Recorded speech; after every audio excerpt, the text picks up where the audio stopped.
So now in this video, we're going to look at a quad 2-input OR gate. And so I'm reusing a sheet here, so I don't remember exactly what everything means. But one version of these logic gates, the 7400 series, comes in SN and LS. So I'm pretty sure the reason why I have 5 volts right there is because that version is a low power Schottky version.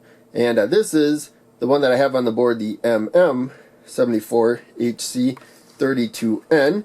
And maybe you can see the part numbers on there. Yeah, it looks like you can see it pretty well right there. So you really got to look at the data sheet for the specific component that you're using. I also have a 4000 series version of this, and apparently that is what's on there, and there's a different pin layout. So you really got to look at the data sheet for the specific component that you are using.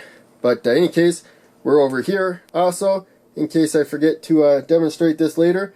This integrated circuit, that must be according to the data sheet, can work down to 2 volts and then up to 6 volts right there.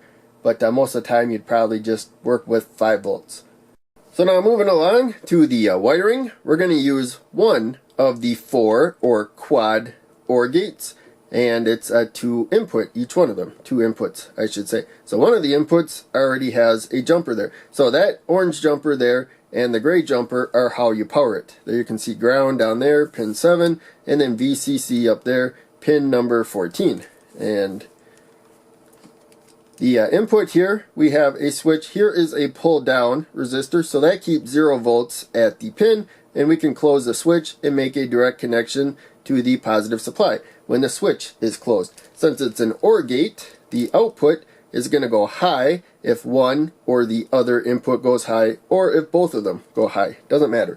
And now we're going to wire up the other input. So I'm going to make it so when it's brighter, using a light dependent resistor, the other input over here goes high right there. So it'll get very low resistance under bright light. We're going to take a 10 kilo ohm resistor here. And again, remember, these inputs don't let current in or out. They just look at a voltage, other than some leakage, if you want to get really technical. But in any case, we're making a voltage divider here. So if it gets extremely dark, that'll be millions and millions of ohms of resistance, hundreds of millions of ohms if it's dark enough. If it's really bright, it gets almost no resistance. So that will pull the voltage up to 5 volts really easily, even with a 10 kilo ohm resistor. So now the output is down here at the bottom. And so I'm going to put a 220 ohm resistor because we're going to work with 5 volts or less. And we got our LED just to see this light up. So long lead the anode to the resistor there, and short lead the cathode 1 row down to the negative rail. And the light is bright enough where the LED turns on. So this would be a situation where for whatever reason you want something on during when it's brighter, and when it gets darker it turns off. But you also have the option, and I'll just turn the light off here instead of blocking with my hand. So now it's dark, but if we want it on for some reason, we can press the button. And of course, this is my quick video series, but we can quickly wire this to do the opposite. We're going to take the light dependent resistor off the positive, the fixed resistor off the negative, and make sure we go to the input. So that's right there, to the top input. And now we're going to put the light dependent resistor towards the more negative side. So now, when it's bright, the LED is off. But we have the option of pressing the switch. And we can make it darker, and the LED will come on. Now, another thing I want to mention is that this is not a Schmitt trigger. So it is going on or off. I actually have to wire this back. Wish I thought of it sooner. But in any case, the output, kind of struggling there to get them in the slots. There we go.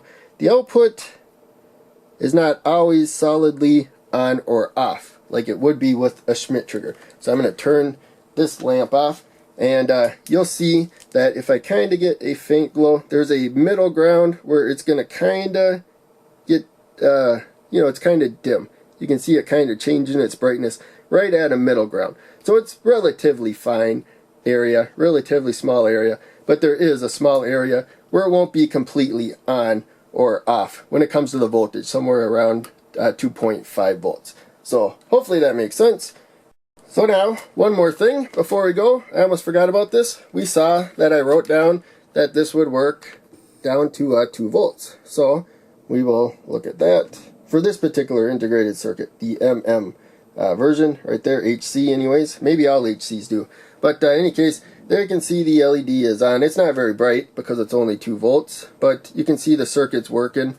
And if I cover that, press that button, it's working even at 2 volts.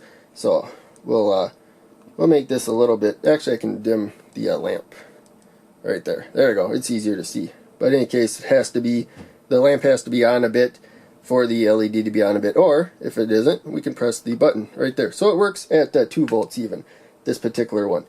And the LED is just not bright because it's blocking almost 2 volts. So it's going to be very dim. So make sure you check out one of the other videos. Click like, subscribe, the bell if you can. Donate to Patreon. That would help out a ton. I will see you in the next video.